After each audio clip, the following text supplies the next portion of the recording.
Okay, we rolling? Let's go. Good evening, and welcome to another episode of On the Scene with CEO and founder Barbara Foster, and I am your guest host, She Bananas, also known as Chiqueta Banana. Thank you guys for joining us today on the Scene. You know, we got another fantabulous episode. We have the creators and founders of A1 Media, Mr. Armon Robinson and Real Torry. Welcome to the show, gentlemen. Happy Friday. Happy Friday. Thanks for having us. Happy Friday. Y'all could be anywhere in the world on this Friday, especially since the city is open. But y'all right here with us on the Scene, you know, and we appreciate your time. So, you know, for those who are tuned in and who are not familiar with A1 Media, can you give us a little background on A1 Media? It's A1 Quality Media. A1 Quality Media. Oh, sorry. A1 Quality Media. Get me together. Sorry about that. A1 Quality. No Can worries. You tell us about, you know, when did it get started and how did you guys come up with the idea and where, you know, why did you feel the need for A1 Quality Media? Absolutely. And I'll chime in real quick and I'm going to pass it over to Real. But A1 Quality Media, we're a videography company, production company. We started in 2015. The reason why we felt this company was necessary, we were, you know, embarking in different journeys in terms of music and different terms of entertainment. And we just kept running into very shisty, less than reputable people. So we felt like, you know what, let's create a service where we can provide quality service to people. And that's why it's A1 Quality Media. Yeah, we wanted to provide that service where, like, especially like Armon said, we deal with like music. Like we used to rap ourselves, and like a lot of rappers like getting music videos, but they wasn't getting it done in a timely fashion. So we felt like we'll come in and get it done in a timely fashion for you on time and with everything that you need. Okay, so where is your media company based, and why did you choose that specific community to put it in? Absolutely. We're based in Chicago, primarily on the south side of Chicago. But, you know, this journey has taken us very far, man. We've branched out from, you know, like you said, music to film production, film creation, production for others as well. So, you know, we all across the Midwest, you know, even in Atlanta with it. So, you know, just trying to grow and trying to expand the brand. Okay. And Real, can you tell me what, in your opinion, what sets A1 Quality Media aside from all the other videography and media companies out here in Chicago? What set us aside is when we talk to our clients, we make sure that we bring their vision to life, and that's what our mission is at A1 Quality Media. We want to bring your vision to life.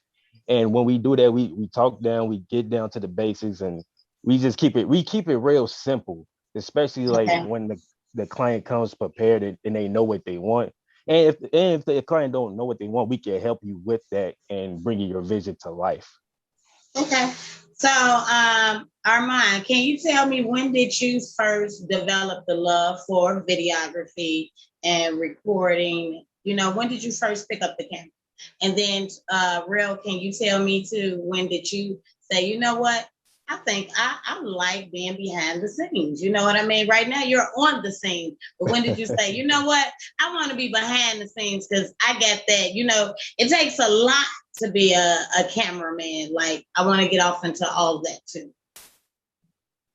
Absolutely. For me, the passion was developed from a young age. You know, my grandfather was a photographer. He was a master photographer. And, you know, I never acted on that passion with the camera until I got older in age. So, like I said, about 2016, we were able to, you know, get our first camera, and we just decided that, hey, you know, let's try this out. Let's use these years that we've learned about audio production, media creation, from writing, these different tools that we developed. So we said, you know what, let's try it. We created our first documentary, 2016, and from the results that we got, from the feedback we got, it just encouraged us to keep going. And here we are, 2021, and we haven't stopped yet. Okay, and for you, Real? For me, it started back in college. I want to say back in 2012, actually. I was always like fascinated, like with behind the scenes of how movies are being made. Like I used to go on YouTube and watch like behind the scenes of how movies being made and just see like how they film the scene. Then I'll go and watch the actual scene and how they cut it together. So that's what I really like got the passion of, because it's like, to me it was just fascinating. Like, oh man, this is cool. Like putting it together, like you seeing it first, then you putting it together. Then Armon, then like a couple years later, this is like at that time I didn't exactly knew that like this is something I wanted to do until Armon came to me with the camera. Like, yo, we can make some music videos. I was like, make some music videos. Oh, we make some music videos, then we can start making some movies. So then it just clicked in my head, like, yeah, this the dream just got bigger and bigger.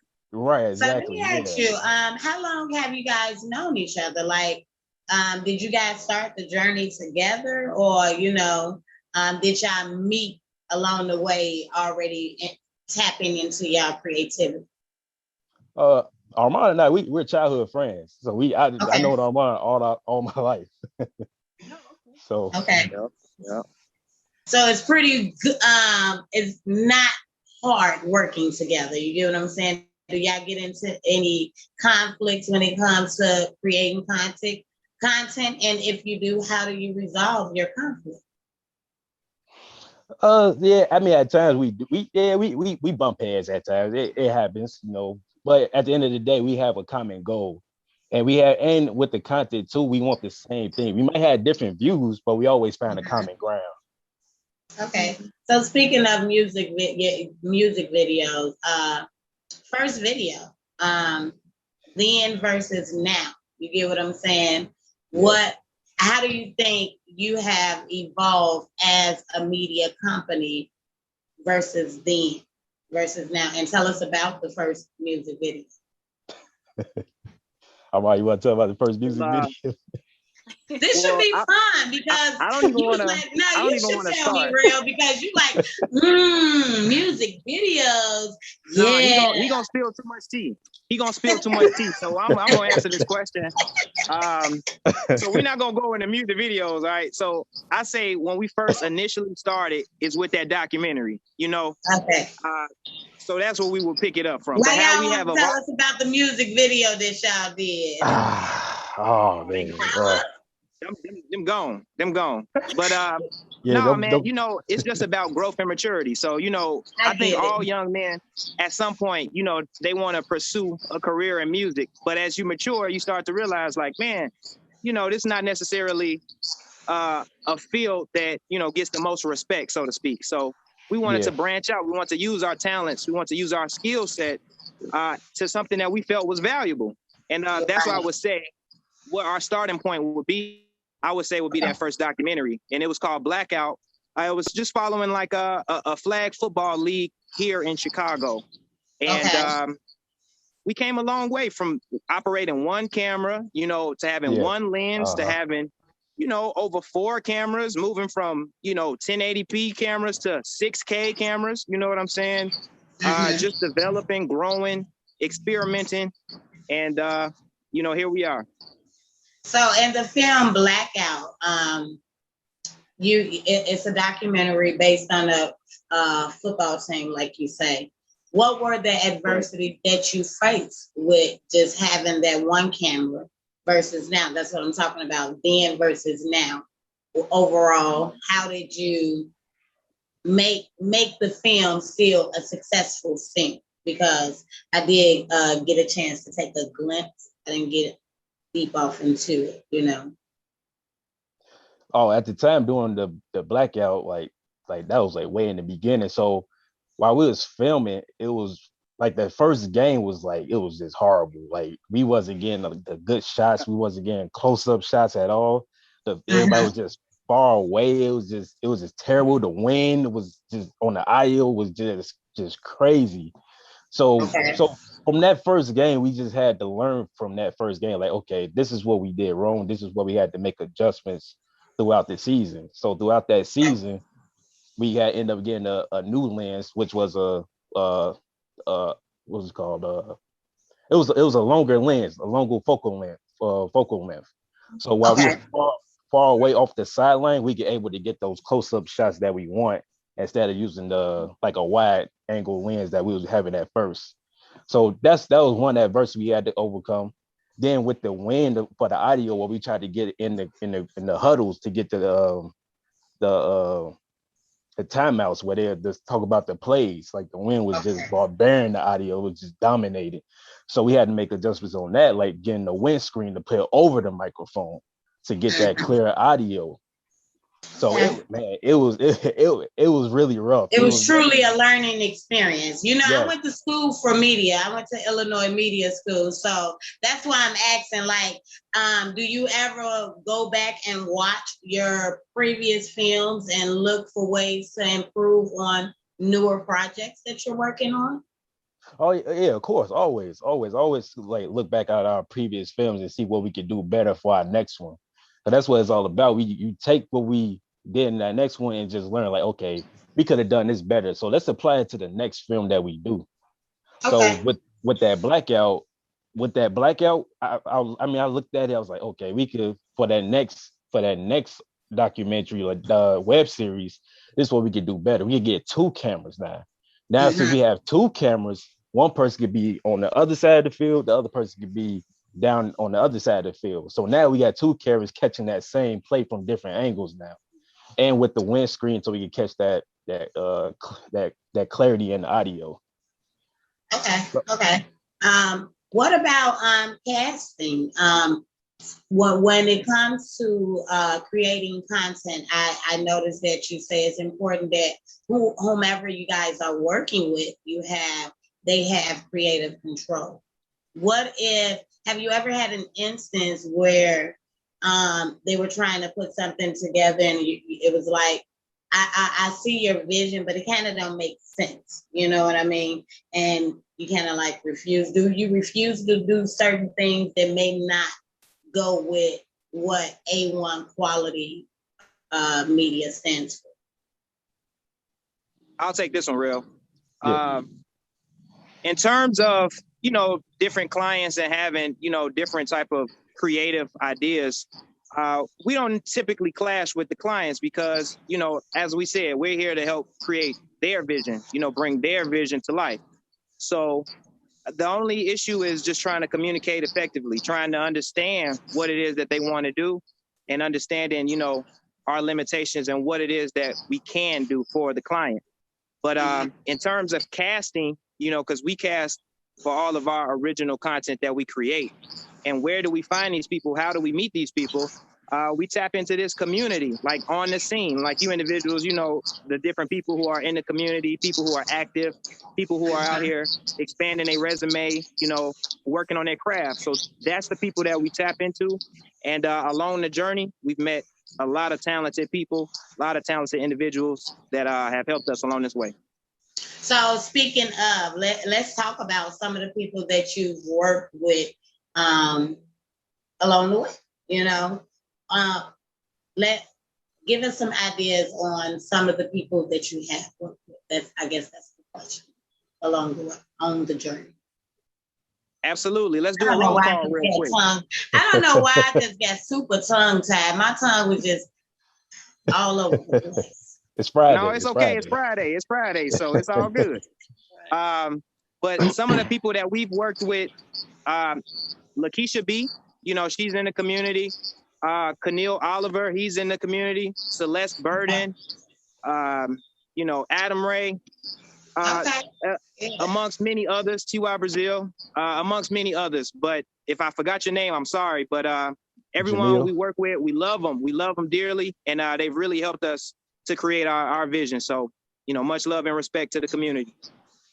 Okay, when it comes to creating your creatives, who has the more creative control? Who's more behind the scenes, and who's more of the creative between the two? Armon. No, I would say we share. I would say we Armon is like, I plead the fifth. I'm gonna let you handle this, real.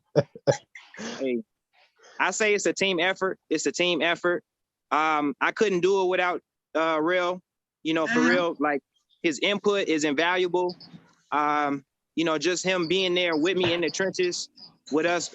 You know, we bounce ideas off each other, and you know, it's both people. I would say both people. I mean, I get it's both people, but truth is, we are all good, better at something. You get what I'm saying? And when we're creating excellence, you get what I'm saying? You like, okay, well, I'm gonna attack this because I know I can knock this out, and then I know you can knock this out. That way, you know, it all uniformly comes together. That's what I mean. I don't mean no big U's and little I's, because I can feel like y'all deep in the streets with this. Y'all been, like you say, y'all childhood friends. Y'all started the journey together. Adversities, when it comes to facing adversities, when it's time to do a scene and say the scene is not, the location is not available where you originally wanted. What do you do then? You know, talk to the other producers and videographers out here. How do you guys maintain mishaps? Really, like you when it comes, like when it comes to like location, we haven't. I mean, yeah, we had ran into like some complications, like when a location is not available. But most of the times, the locations are available because we're using like our location, like family members' location. So it's not really it's a big deal, but it's not really that much of a deal, if that makes sense. Okay. Yeah.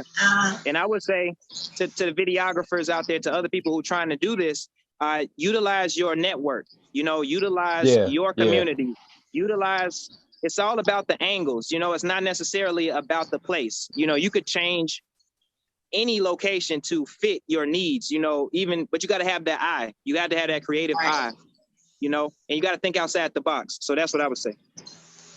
Okay. Yeah. Speaking of thinking outside the box, what are each one of you guys' creative muse? You know, when it's time to think outside the box, do you have a special place that you go? Do you guys always like sit up and say, you know what, it's time to have what do they call that? A writing thing where you come together like as a team. A writer's room, a specific area or a location, or yes.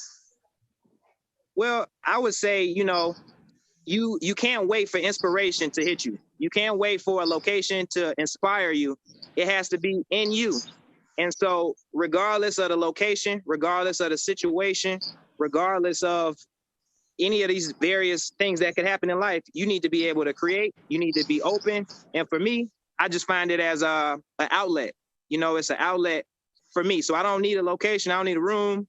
I just need a pen and a paper, you know, a camera, a laptop, and we can get it popping.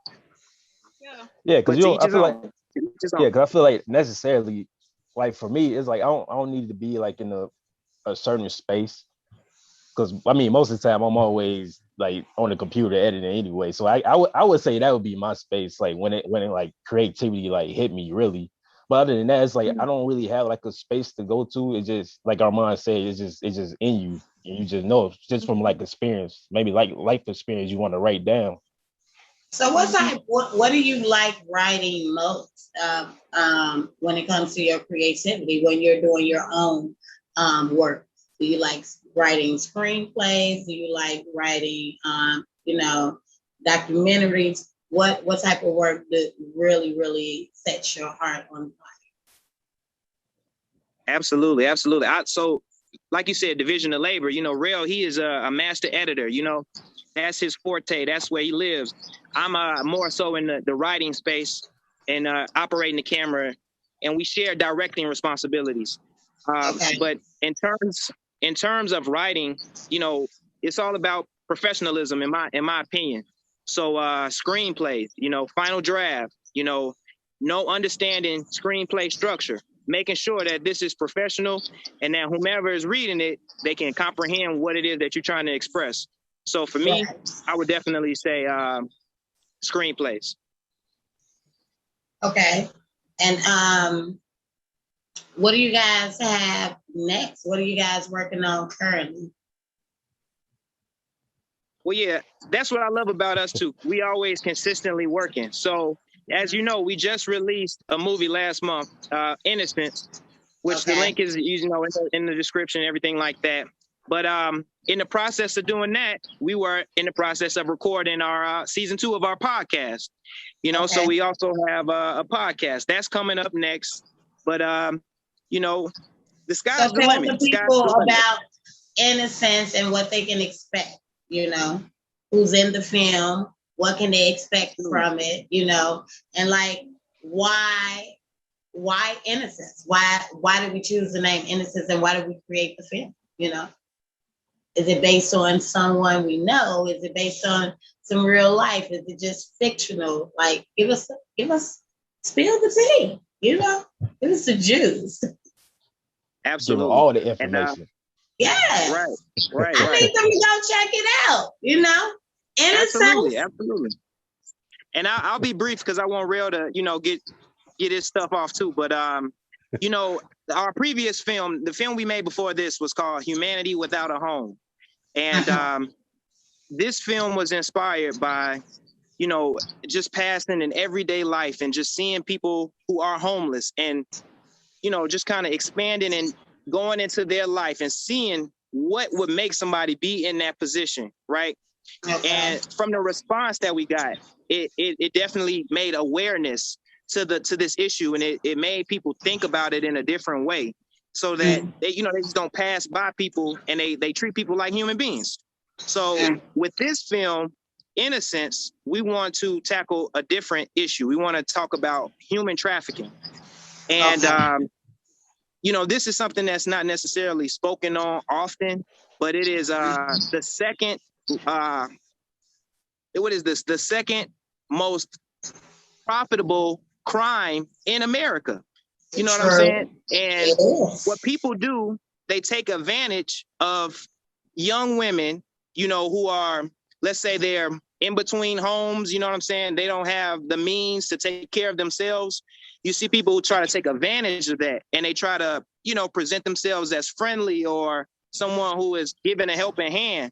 But in reality, what they end up doing is keeping these young women against their will and forcing them into the sex trade.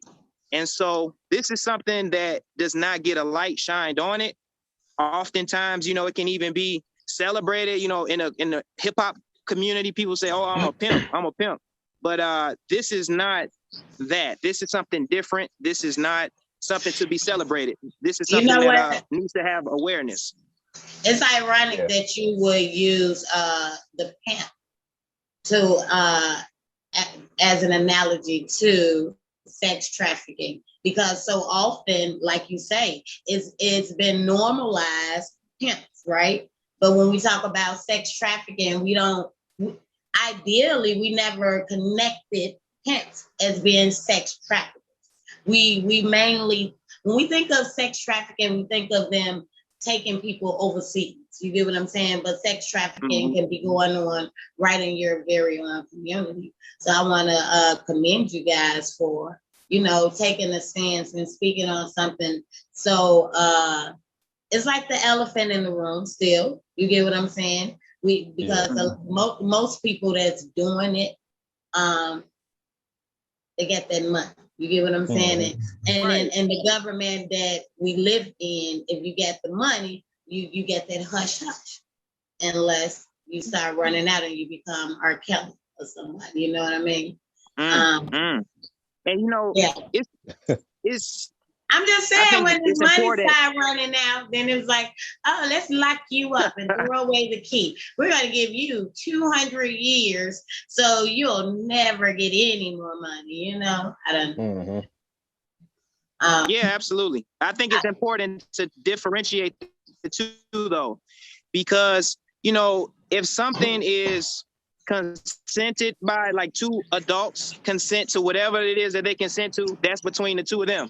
But when you take somebody and you force them, you know, to, you know, give their body away, you know, over 10 times a night, a day, you know, that's inhumane. That's inhumane. And that is something that needs to be highlighted, you know. And now that's something that we want to share awareness to, and something that we you know, just want to bring to the community. So it's entertaining, but at the same time, it has a message. So that's why this film is called Innocence, and I suggest everybody take a look when they get a chance. So very what good were movie. your what's your input on it, Real? Yeah, just like Armon said, we wanted to shed light on this issue. Like our last movie was shedding light on the homeless. So with every movie that we make, we want to have a message behind it, something thought provoking, so people can think and be like, "Oh, wait a minute, I didn't really think about that," or something like that. So that's where. Do you guys happen to know anyone that's ever been sex trafficked? Has it ever came close to home? I can't say that it has come close to home, but as we do for all of our films, you know, we do a lot of research, Right, yeah. and in every day passing, you know, you see, you know, women on the corner, you see people soliciting customers and things of this nature, just being in urban environments. So I'm sure we've all, you know, passed someone, but the thing is, what is their story? Why are they doing that? And what was the reasoning behind it? You know what I mean? And that's what I was going to ask next. You know, in making the film, did you guys maybe take the chance to talk to some people that may have actually been living in that walk of life at that time? No, and due to the coronavirus, was when we were in the process of producing this film and writing it and filming it and creating it, which was early 2020. So we weren't able to actually do interviews and get firsthand. But like I said, a lot of research went into it, from documentaries to articles online, and just the amount of information out there about this topic and people's firsthand accounts. It's a lot of information online. So that definitely went into the creation of the script, so it could be as authentic as possible. Okay. So now let's talk about, you say you guys have a podcast as well. Let's talk about the podcast. You know, y'all seem to be low-key voices of Chicago, right? And I love that, you know, because one thing I remember you Armon, not you guys, because only one said it. When you first started off, you guys wanted to do music videos. But then when I was talking, you was like, you know, we really want to go back to the documentary, because when we started evolving, and life is about evolving and changing and being conscientious of what you put out here, you know. And that's why I'm asking all these questions the way I ask, because I love people that are really conscientious to the power that they possess with the platforms that they have. I mean, it's big, especially in the day and time that we live in. Now, tell me, what can we expect from the podcast? You know, we see you guys write powerful documentaries and screenplays. What's to come with the podcast? With the podcast, is very different. You go get a lot from the podcast. You go get some laughs. You go get some knowledge on everyday life. So I look at the podcast. It's like it's very different from our movie making production in a way. Okay. That's how I look at it. And what about you, Armon? Are we froze? Armon's frozen. He's frozen. But let's keep it going anyway. What podcast? Where can we find the podcast? What days does it come on? When does it start? Oh, welcome back, there you go. He's Armon. back. I'm sorry. I was frozen in space Welcome back. somewhere. I was I out see there. your eyes blink, and I'm like, he's back. But to answer your question about the podcast, right? Yes. So the name of this podcast is No Cap, Just Convo. And this is we call it a self-help podcast, you know? Okay. And we talk about a large array of different topics. And what it's geared towards is helping younger individuals in a fun way. And we talk about popular culture. We talk about things that are, you know, common, and you know, just trying to lighten up the mood, so to speak, but also giving information that can help, you know. So it's on Spotify, Apple Music, and it's called No Cap, Just Convo. No Cap, Just Convo. And what days? Is it a certain day of the week that it comes on? Do you do it monthly? Tell us more. Absolutely. We typically do it in seasons. So season 1 was 2020. It came out in May. It ran from May to June to July, 10 episodes. And right now we're coming back with season 2, and typically 1 episode a week. And what is it? Mondays, right, Real? Mondays, 7 o'clock? Wednesdays. Wednesdays. Wednesdays Absolutely. At 7 o'clock. Okay. Yes, ma'am. Every Wednesday at 7 o'clock, we can expect No Cap, Just Convo. No Cap, yes, Just ma'am. Convo. Yes, ma'am. Yes, ma'am. No Cap, Just Convo. I like it. That sounds has a ring to it. Where the name come from? How'd you get the name? You know. Oh, it was going through so many names, and I can't remember. It was one name that Armon texted me. I think it was just No Cap. It was No Cap and something else that I texted him back. No Cap, Just Convo. That we just ran with that. Okay. Yeah. Two great minds come together, and always voila, a masterpiece is born. There we go. Now we're working on a podcast. Y'all say y'all always got something cooking and brewing. What else? What? So come on, spill the beans. Come on, keep on spilling the beans. You on the road now. Hurry up, Armon, before you tap out again. You know, you keep getting frozen and stuff over there. Right. Armon, don't spill too much of the tea. Save some tea. All right, okay. We just want to know where we can go find our tea and sip it ourselves. That's why we here, right? We on the scene to get the juice. So come on, keep back that chit chat right now. Absolutely. You know, and the thing is, you know, so many people in the community, they enjoyed the content that we created, and they messaged us in the inbox and say, hey, how can we participate? How can we, you know, be a part of the next project that you have? And so it's a challenge to, you know, expedite this process, because, you know, in order to create something that, I don't know if it really hits to the core of your audience, it takes some time to create. So I would say December 2021, going into 2022, we're gonna come back with some new content. We're gonna try some comedy. We're gonna try to see you know, the jacket. Make y'all laugh. Who's funny. Okay. He froze again. Mid stitches. Yeah, we're gonna try something different. Oh, so y'all started off making them dance, and then you tapped off into their hearts, and now you wanna bring a little laughter and all that along, accompanied with a little knowledge, because that's where the No Cap, Just Convo come in. I love it. You know what I mean? I totally love it. Why is this so important? You know, to be pillars of the community and share your platform for positive things, insightful things versus things that generate money. You get what I'm saying? Because music videos, especially nowadays, you know, like the music videos, yeah, we're gonna do music videos that we were talking about would generate a lot of money nowadays, right? Come on, talk to me. Why go this route versus what can potentially make you a billionaire overnight? Maybe I'm exaggerating with the billionaire, but you get me, right? Like with the Go route, ahead, Real. Go ahead. you mean like doing the documentaries and the movies and the podcast, doing something different? Yeah. Why does it mean so much to talk about life adversities and everything that you guys are putting out? That's what it sounds to me. Oh, because the world needs some positivity right now.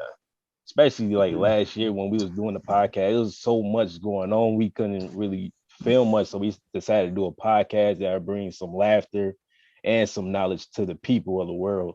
Just want to tap into everyone, just universal. Like, so for me, it's more just bringing positivity, just being positive, getting that good energy out there in a whole world full of negativity. Okay.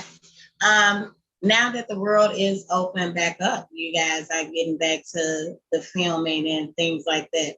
Are you moving different in light of COVID? You know, do you expect your clients and your cast to do COVID testing or have the COVID shot? Like, how are you moving?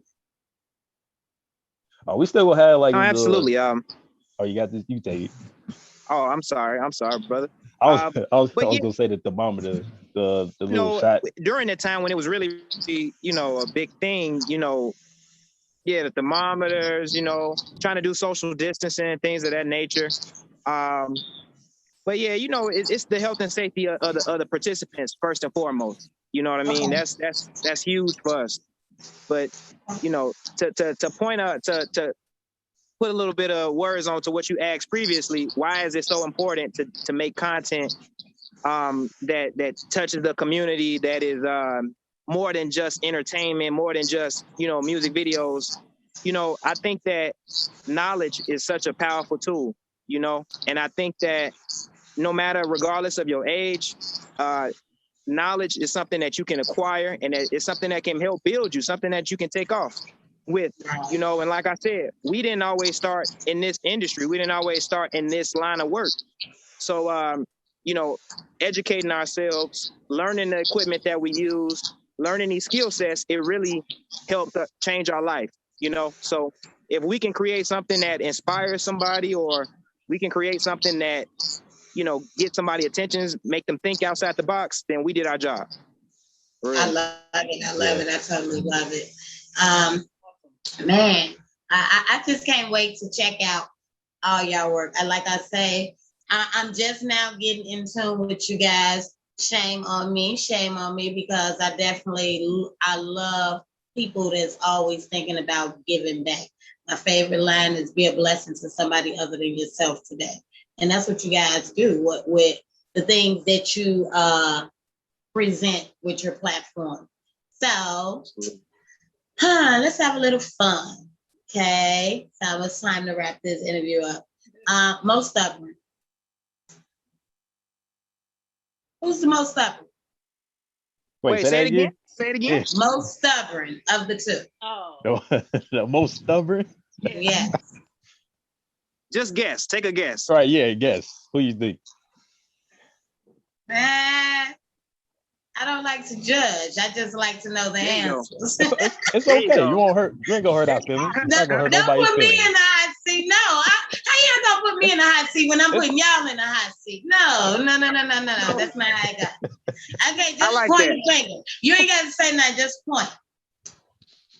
Well, if y'all get okay, yeah. Oh no, they found it. Hey, you switched it. There you go. See, you got to point up there. You gotta be like, yeah, this guy.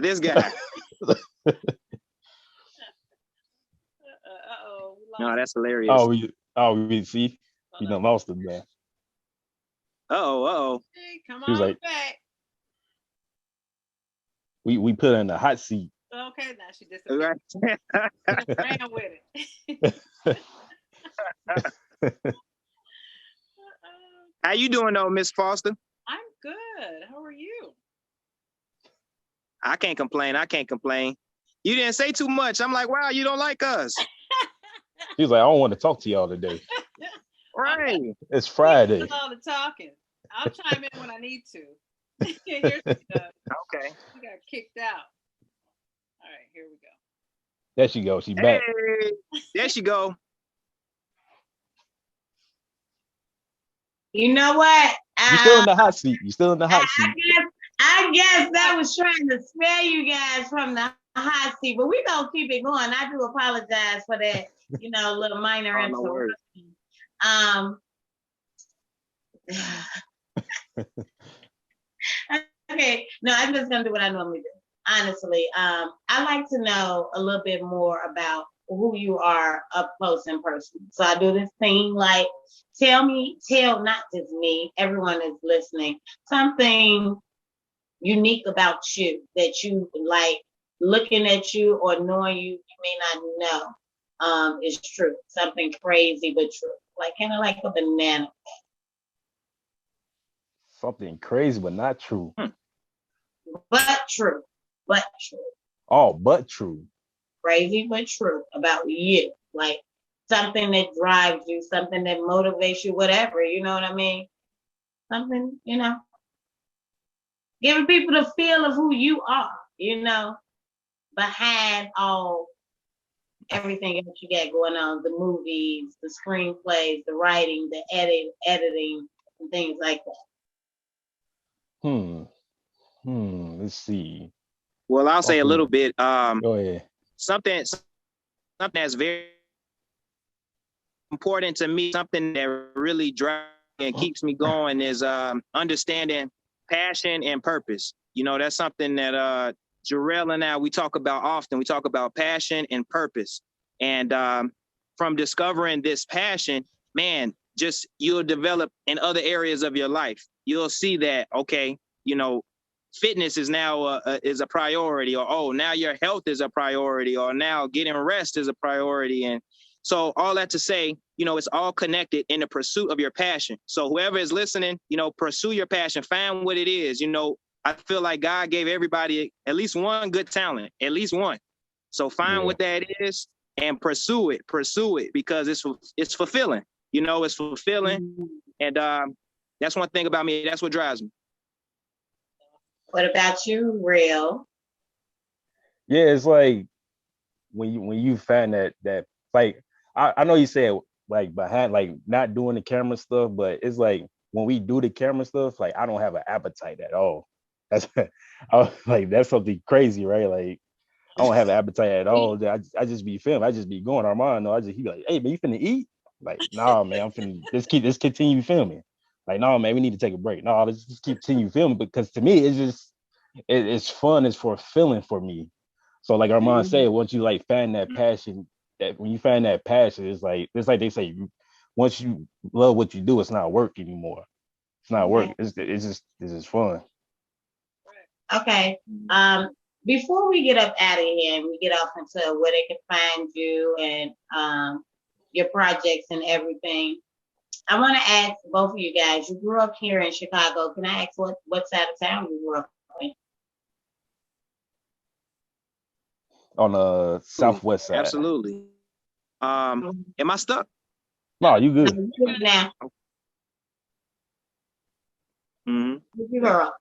Both of you guys grew up on the southwest side? Yes. Yeah. Yep. So how what family is pretty much within a close little range. No, he froze again. Frozen again. Every time you say just keep freezing up. I just want to know, how did you guys manage to, defy the odds of so many people, young brothers that grew up, and what advice would you give them, to stray away from the gangs and the gun violence and things like that, a lot of men, when you ask a lot of young Black men, serious but true story, anytime I be like, how you doing? They be like, oh, just trying to stay alive, Mm-hmm. Why is that always, the line in young Black men here? I'm so sorry. My phone was acting up and I could not hear the question. But go ahead, Real, because I'm sure you heard her. Yeah, I heard her. I just like because the streets are just crazy, ridiculous. I feel like most young men don't have an outlet to like do something else. You either want to be like an entertainer, or you want to just be fresh. You want to just show off, flex, and people just get into games because they don't have like families, like they don't have nobody had their back.